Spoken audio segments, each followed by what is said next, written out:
everyone is waiting for the Mac. What are people going to do with it? It's an abstract. They're gonna do that? You're issuing contradictory instructions. You're insubordinate. You make people miserable.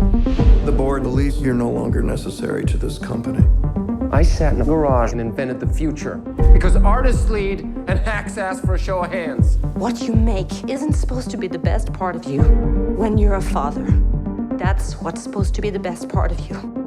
I'm the only one who knows that this guy is someone you invented. All right, so one of the things that impressed me the most is that the way that the screenplay is set up, it's a 3-act structure, sort of a chamber play, but you managed to make it like energetic, cinematic.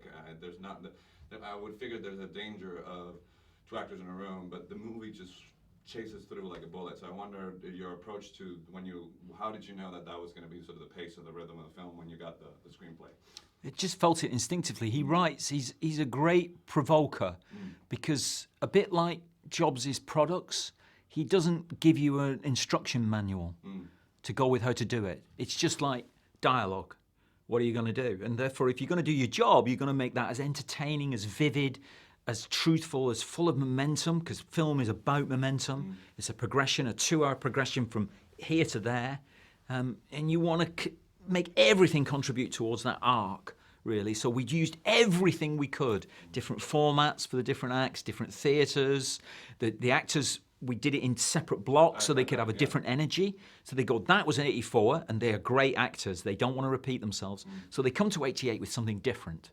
And then they do that, and then they come to 98 with something different. Is that the first time you've done that, where you sort of stop in the middle of production to rehearse and prepare for the next section? Which you know, accounts find insane. This is insane. The money people, it's like, he's mad. We got all these people that are not doing anything. We're meant to be filming, and he's rehearsing. What is he doing? But it was worth the investment because it made the actors own it, you know, in a way that's even great actors like this. If they've got too much to do, they just can't quite own it, but these guys owned it. I mean, Michael, Kay, Seth, Jeff, they owned it, you know, and you can see that on the screen, they own the material. It's not like Sorkin's anymore, it's like theirs, and it has to be like that. I wonder if there's a great line, I play the orchestra. I wonder if you relate to that in terms of directing, of choosing the right people and then just sort of guiding them through. It's a very glamorous way of putting it, that way. The more accurate one is what Seth says before it, actually. You don't have any skills, he says. You don't program, you don't design, you don't, so what do you do? What do you actually do? And it's the truth is you do synthesize. I don't have any skills, really. I can't fix that camera if it breaks or the sound. I just forget it. But I can get people in the room and motivate them. And you know how to make awesome movies. And that's what you try and do, yeah. Okay. So wanted to ask you in terms of Michael. I mean, when I heard he was cast, but I mean, the movie validates him and then some. But what did you see in him in terms of because Steve Jobs is so intangible in terms of how you define him. So. Yeah. There's so much myth about him, so many stories.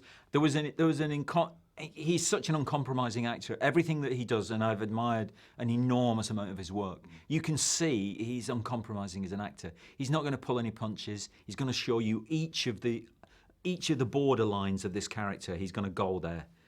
Without compromise, without fear, he's going to go there. And therefore, you have to be courageous in casting him in a big movie like this because he's not going to make it more palatable because executives don't like it, because he's not being very friendly or likable. It's like, you're not going to get... But that is what Jobs was like. He wasn't interested in likability. He says, I don't really care whether people like me or not. It's about something else. And it's about this, for Michael, it's about the truthfulness of those edges, and he is extraordinary in giving you this man who forces the world to appreciate, understand, and accept how perfectly made his products are, and then how poorly made he himself is, he admits. And that, to get that arc in a journey, that is properly Shakespearean, really, I feel. You bring someone, there's a flaw in there, which makes them still human. All the achievements take them away from us into the stratosphere, but actually there's something that will always connect them back to us, they're one of our tribe. It was a fantastic film, sir. Thank you very much. I've been a huge fan since Shallow Grave. I was a volunteer at the festival at '94, and they played it, and it just blew my mind, so it's a pleasure to get to tell you. Oh, cool. Thank you, Juan.